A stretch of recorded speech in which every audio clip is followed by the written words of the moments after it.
Hello everyone, जय माता दी सभी को। कैसे हैं आप लोग? माता रानी की कृपा से स्वस्थ होंगे, यही उम्मीद है। माता रानी आप लोगों पर हमेशा कृपा दृष्टि बनाए रखे। आइए जानते हैं उत्पन्न एकादशी का व्रत किस दिन रखा जाएगा, इसका पारण का समय कितने बजे से प्रारंभ हो रहा है। और उत्पन्न एकादशी भगवान विष्णु के हरे के शरीर से उत्पन्न हुई थी, उसी दिन से नाम पड़ा है उत्पन्न एकादशी। एकादशी माता का व्रत उसी दिन से रखा जाता है। अब आता है कि जो आगन के महीने में, जो आगन का महीना होता है वो भी सर्वश्रेष्ठ होता है। जैसे कार्तिक का महीना होता है, उसमें भी आगन का महीना में बहुत पूजा पाठ की जाती है और अलग अलग तरीके से की जाती है।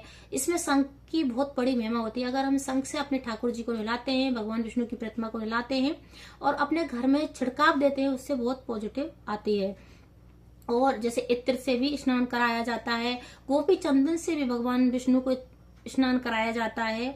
और भीमसेन का जो आरती करते हैं कपूर से, कपूर भीमसेन ही होना चाहिए, कोई और कपूर बिल्कुल भी नहीं होना चाहिए। अगर कपूर को थोड़ा रगड़ के स्नान भी कराया जाता है, कपूर का भी स्नान कराया जाता है भगवान को, तो आप कोई भी या तो सारे स्नान करा सकते हैं या एक स्नान जरूर कराना चाहिए।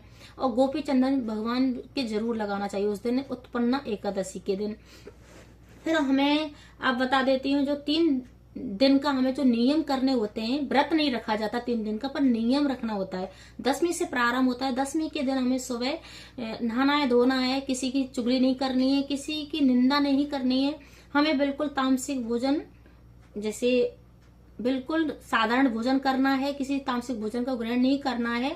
और उस दिन 10वीं के दिन भी चावल नहीं खाया जाता। बोला जाता है जो व्रत रख रहा है वो, बोला जाता है 12 घंटे तक अन्न उसके शरीर में रहता है।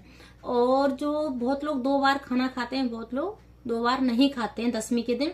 अगर एक टाइम खा रहे हैं तो सूर्यास्त से पहले दोपहर को खाना खा लें, और सूर्यास्त के बाद अगर कोई इंसान खाना खाता है तो वो सही नहीं होता, फलाहार करके सो सकता है। भाई कोई कारण बस लेट हो गया है तो फलाहार करके सो सकता है। सुबह उठना है, 15 तारीख शनिवार को उठना है, और फिर उस नहा धोके ब्रह्म मुहूर्त में उठना है। और भगवान विष्णु के पीले कलर के वस्त्र बहुत प्रिय होते हैं, तो पीला कोई भी वस्त्र धारण कर लेना है। अगर कारणवश किसी के पास है नहीं तो गमछा वगैरह या दुपट्टा वगैरह कोई भी चीज है उसको लगा सकते हैं, ओढ़ सकते हैं।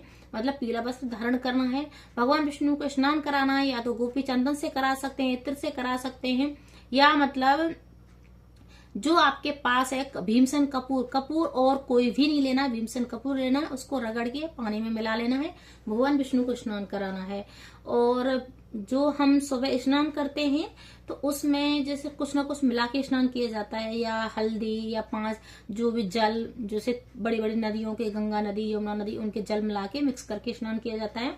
तो इस आगन के महीने में तुलसी की बहुत बड़ी महिमा होती है। उसकी जड़ की मिट्टी होती है, उसको थोड़ा सा मिला के हम स्नान करते हैं तो बहुत उत्तम माना जाता है। अगर ये आपकी श्रद्धा है, जो जैसे कर सकता है, मैंने आपको बता दिया है। फिर नहा धो के पीले वस्त्र धारण करना है, और हमें भगवान विष्णु को स्नान कराना है और उनको चौकी लगा देनी है। फिर हमें संकल्प लेना है। तो एकादशी के दिन चावल से संकल्प नहीं लिया जाता है। लौंग, इलायची, सुपारी और एक सिक्का से हम संकल्प ले सकते हैं। संकल्प लेने के बाद सुपारी का बहुत लोग पूछते हैं क्या करना चाहिए, तो सुपारी को जल प्रवाहित कर देते हैं, या किसी गमले में जल के द्वारा, जैसे भाई शहर में रह रहे हैं तो जल प्रवाहित करने नहीं जा सकते हैं, पर सुपारी को दोबारा यूज नहीं ले सकते। अगर हमने एक बार संकल्प ले लिया है तो उसको दोबारा यूज नहीं लेते। बहुत लोग पूछते हैं, इस चीज को मैंने आपको क्लियर कर दिया है। अब आता है पारण का समय। तो हमें जैसे पारण का समय कितने बजे से प्रारंभ हो रहा है, तो रविवार को पारण किया जाएगा, उस दिन पड़ रहा है, और 16 तारीख को। तो सबसे मेन चीज हो जाता है, जो हमारा हरिवासन योग लग रहा है तो 9:09 पे प्रारंभ हो रहा है। तो हरिवासन योग में हम कभी भी मतलब पारण नहीं किया जाता है। तो पारण भी जैसे उस दिन रविवार पड़ेगा तो माता तुलसी में जल भी नहीं दिया जाएगा। माता तुलसी की पूजा कर लेनी है, जमीन पर जल दिखा देना है। और फिर हमें भगवान विष्णु को खीर का भोग जरूर लगाना है। द्वादशी के दिन खीर जैसे चावल का भोग लगाते हैं, बहुत उत्तम माना जाता है। तो भगवान विष्णु को खीर का भोग लगाना सर्वश्रेष्ठ माना जाता है। तुलसी दल के बिना भगवान भोग ग्रहण नहीं करते हैं, इस बात का भी विशेष ध्यान रखना है। तो आपको शनिवार को मतलब एकादशी का व्रत रखेगा तो शुक्रवार को ज्यादा तोड़ के रख लेनी है, किसी कॉटन के कपड़े में रख लेना है गीला करके, तो वो बिल्कुल ताजा बनी रहती है 3 दिन। फिर आता है जैसे पारण का समय कितने बजे प्रारंभ हो रहा है।